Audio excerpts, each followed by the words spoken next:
俗话说，一个巴掌拍不响。大家认为是什么能让一段恋情保持健康？该如何判断一段恋情何时开始变得有毒？恋情应该是相互扶持且平衡的。要维持一段恋情，双方都应该愿意尽他们最大的努力，即使最大努力意味着必须做出妥协。同样重要的是，如果有理由持有一定的标准，就该知道什么时候不应该妥协。这支影片就来说说8种绝不能接受的恋爱行为。1、缺乏信任。他们会因为一点小事就变得极度嫉妒吗？他们会不会经常拿自己和你的社交圈比较？人无完人，如果这种情况持续不断的发生，就会让你非常疲惫。如果他们从来都不信任你，你还必须不断的让你的伴侣相信你的忠诚。如果他们未经你的同意就侵犯了你的隐私，比如不停的查看你的手机或查看你所有的私人短信，这对你真的不公平，这可不是好日子。2、非常粘人。他们总是问你要去哪里吗？你需要每隔1个小时左右跟他们报告你在哪里或在做什么吗？用任何方式交流你的行踪都没有错，但如果你总是被重复的问，就会变得超级烦人。重要的是，即使事情进展顺利，也要有远离伴侣的自己的时间。如果双方在恋情中都没有自己的空间，那是不健康的。如果不是双方，那你们中的一方可能会感到身份的丧失。即使你们住在一起，你的伴侣仍需要尊重你的空间，反之亦然。到目前为止，这些行为听起来熟悉吗？如果熟悉，你下一步打算做点什么？欢迎在下面评论区留下你的想法。我们知道处于这样的恋情中会很折磨人，这就是为什么我们比以往任何时候都更坚定地帮助人们避免有毒的恋情，建立更健康的恋情。如果支持我们的事业，记得点赞并订阅我们的频道，会对我们有很大帮助。谢谢大家。下面继续回到影片，还有6种重要的行为值得大家注意。3、逃避责任。他们不愿意帮忙做家务吗？他们是否犹豫要不要和你规划未来？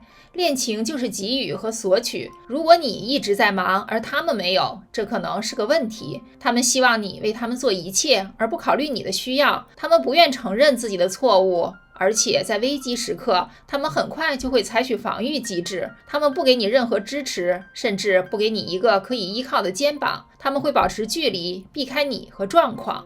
4、煤气灯操纵。你不确定他们是不是在操纵你吗？煤气灯操纵是通过心理手段操纵别人，让他质疑自己的理智。他们会让你对自己的行为感到羞耻和内疚，尤其是当别人都不这么做的时候。煤气灯操纵是非常微妙的，可以很容易的影响一个人的自我意识。他们会让你质疑自己的判断，你听到的关于伤害自己的话越多，尤其还是来自你爱的人，你就越开始相信他们。这是一个人能做的最糟糕、最有毒的事情之一。5、经常撒谎。你的伴侣撒谎吗？你经常发现他们在说谎吗？诚实在任何关系中都很重要，是信任的垫脚石。当你的伴侣撒谎成性时，他们可能因为经常说谎，甚至已经无法再把故事讲清楚。这对你太不公平了，对你来说不是一个健康的环境。有时候人们会维持一段不健康的关系，因为他们相信他们可以，并且会好起来，而且有时候这可能是真的。不过大多数时候，如果你约会的人经常说谎，他们很可能会一直继续说谎。6、非常不靠谱。他们和你的电影约会总是迟到吗？他们会向你道歉吗？还是只轻描淡写，好像没什么大不了的？公正地说，谁都有可能迟到，这确实会时有发生，可能发生什么意外，而且完全不受自己的控制。但也有必要为他们关心的人腾出时间，这包括让你了解情况。如果你的伴侣不得不取消出席你们都要参加的活动，他们应该尽早让你知道。还是你痛苦地等了2-3个小时却没有回音？人们不立即回复是正常的，但他们应该在一段时间内给你回复。7、不实指控。在恋情中，分歧和偶尔的争吵是健康的，但如果他们习惯用你想象不到的事情指责你，这可能是一个重要的危险信号。诸如一直质疑你的忠诚之类的指控会彻底毁掉你。通常情况下，那些明知是错误的事情而感到内疚的人，会把它投射到别人身上。一个好主意是总对这种行为多加防范。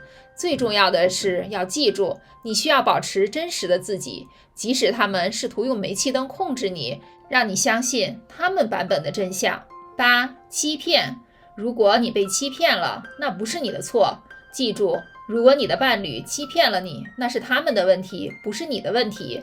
是的，离开一个你深爱的人很难，不管他有什么缺点，但一旦你被劈腿了，就会对你的精神健康造成了伤害，你自己的价值会缩水。被欺骗的受害者会觉得自己毫无价值，你可能会问自己，为什么你做的事不够好，不配得到它？重要的是我们如何处理这些想法。你怎么想的不重要，重要的是你怎么做。一次撒谎一直撒谎，一次出轨一直出轨。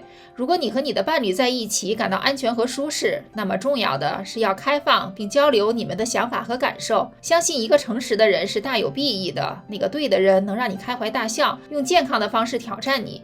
当然，如果你处于一段不快乐、不健康的恋情中，总是可以寻求帮助的。那些爱你的人关心你，他们只想要最好的，你也应该为自己而想要最好的。你是否经历过上面提到的哪一点？